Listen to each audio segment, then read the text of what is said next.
I'm former California Superior Court presiding judge Cheryl Ellsworth, and I've been on the front lines of resolving parents' conflict for decades. But as a twice married, once divorced mother of 6, I've seen it all. Whether you're dealing with a true parenting partner or a genuine jerk, there's two sides to every story. I want to hear yours. This is the coParenter Project, and I'm here to answer your coParenting questions. Hi guys, welcome to the coParenter Project.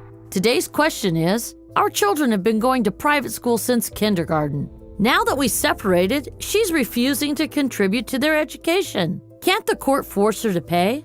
The reality of your question is whether the court is going to force anyone to pay for private school. I think the short answer has got to be, in most cases, the answer is no, even though they've shown a history of this.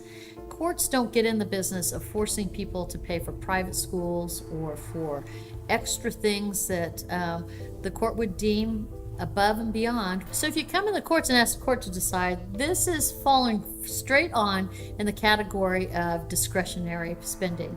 If you want to send your kids to private school, you better call grandma, because the courts, in my opinion, or at least in my experience, are not necessarily going to make anyone pony up that money to keep the kids in private school. Now, this isn't legal advice. This is just coming from me and my public school background. The reality is this: your family's not the same. A divorce splits households. 2 sets of roofs now have to be paid for. 2 separate modes of transportation have to be paid for. There's lots of things that will change in the lives of your children and in your life. And so the courts recognize that when there's a divorce, it cannot replicate exactly your life pre-divorce as post-divorce. So many of these, what we would deem as luxury items, fall by the wayside, and you get down to brass tacks, and that's the way it's going to be viewed. Courts aren't going to make anyone pay for private school, especially when a family has broken up. It just is not realistic. So if you want your child to go to private school and your whole family's always gone to private school, it's time to look to the Nana endowment.